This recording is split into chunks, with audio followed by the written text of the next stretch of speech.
हमारे आचार्य श्री के संबंध में लोगों को यही भ्रम रहता था। एक बहुत बड़े अपने आप को साधक मानते थे, विचारक मानते थे। उनका एक भगत था जो जैन था, वो आचार्य श्री के प्रति बड़े गुण गाता था। बोले क्या होगा, क्या होगा तुम्हारे महाराज के पास, हम लोग के पास वैभव देखो कितना ठाट बाट है। बोले साहब एक बार चलो तो वो आ गए और उन्होंने सोचा कि जब जैनियों का इतना बड़ा गुरु है, जब जैनियों के पास इतना वैभव है तो उनके गुरु के पास तो, जब जैनियों के पास इतना वैभव है, बंगले हैं, गाड़ी हैं, मर्सिडीज हैं, दुकान वैभव है, जब भक्तों के पास इतना तो भगवान के पास तो इससे ज्यादा ही होना चाहिए। किसी के नौकर के पास ज्यादा हो तो फिर सेठ का अंदाज लगाओ। सेवक के पास जब इतना है तो सेठ के पास कितना होगा, कितना होगा वो कल्पना नहीं कर पाया। बोले जैनियों के पास, इनके पास भी गाड़ी, मर्सिडीज गाड़ियों की लाइन लगी होगी, बंगला होंगे, अरे उनके लिए कालीन बिछी होगी, सोने चांदी का सिंहासन होगा, उसमें रत्न जड़े होंगे, और उसने सारी कल्पनाएं कर ली। बोले जैनियों का गुरु, जब जैनी इतने हैं तो मालिक कितना होगा। और उस दिन वो भी पूरा जितनी ताकत थी उन्होंने हार मारा है, सब सोने चांदी की पहनी, अंगूठी मंगूठी पहनी, और उस दिन पूरा कपड़े भी बहुत अच्छे पहन के आए।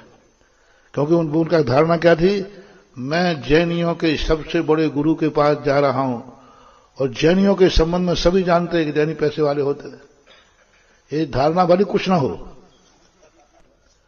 वो आए उस दिन, हम 2-3 महाराज कुंडलपुर के बड़े बाबा की, कुंडलपुर की घटना है, नीचे उतर रहे थे तो हम 2 महाराज थे आचार्य श्री साथ।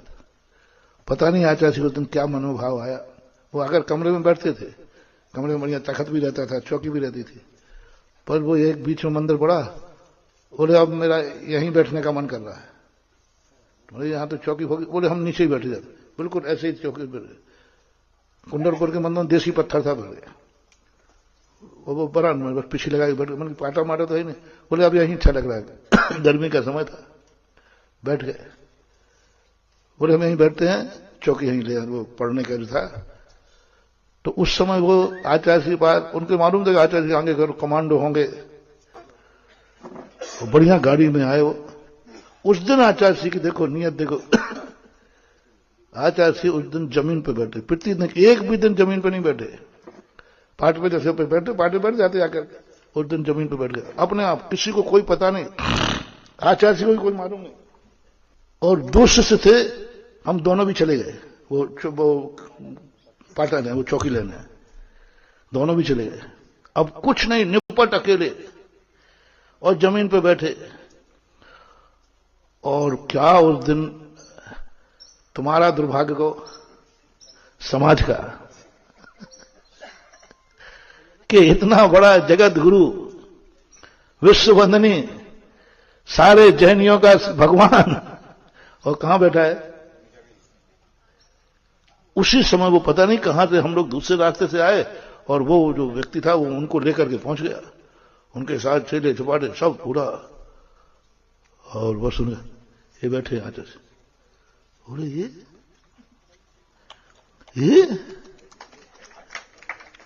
वो एकदम उसको मुंह से कुछ निकल ही ना, वो आंखें फाड़ कर, ये जैनियों के विश्वगुरु जमीन पे बैठे, और आजू बाजू देखा तो ना कहीं चेला ना चपाटा ना बॉडीगार्ड, कुछ नहीं। वो एकदम खड़े रह गया, एकदम 5-7 मिनट तक वो कुछ भी हिला नहीं। और जो फिर वो साष्टांग नीचे गिरा, बोले मैंने भगवान के दर्शन कर लिए। उठे ही नहीं, उनको उनके शिष्य ने उठाया। वो कहता नहीं मुझे मत उठाओ, मुझे इन चरणों में पड़े रहने दो। मेरा सारा अहंकार चूर हो गया।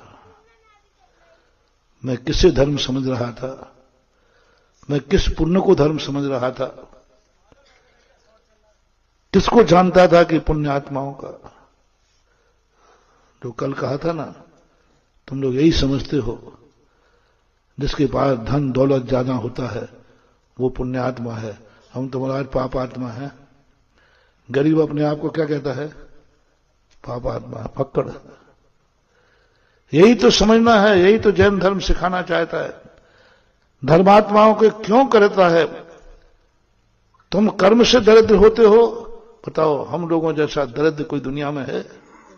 संसार में सबसे ज्यादा गरीब आदमी कोई था तो उसका नाम था संत शिरोमणि आचार्य विद्यासागर महाराज। बहुत गरीब महानुभाव, मैंने इतना गरीब आदमी नहीं देखा।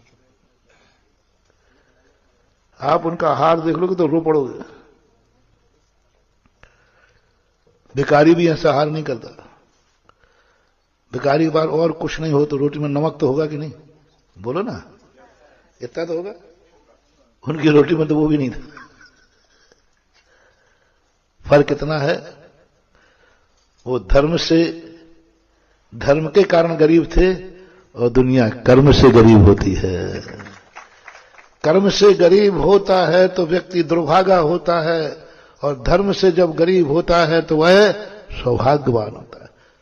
तुम्हें पहनने को कपड़े न मिले तो तुम दुर्भागे, और हमने कपड़े उतार के फेंक दिया तो सौभाग्यशाली है। फर्क कुछ नहीं। तुम्हें कपड़ा नहीं मिले, तुम्हें भी ठंड लगेगी, मुझे भी ठंड लगती है, लेकिन मैं अभाग्य मानता हूं, तुम दुर्भाग्य मानते हो। फीलिंग का ही तो अंतर है। फीलिंग का ही तो अंतर है। गरीब भी कपड़े के बिना ठुठुर रहा है और साधु भी कपड़े के बिना ठुठुर रहा है, लेकिन ये ठुठुरन को सौभाग्य मान रहा है और वो ठुठुरन को दुआ।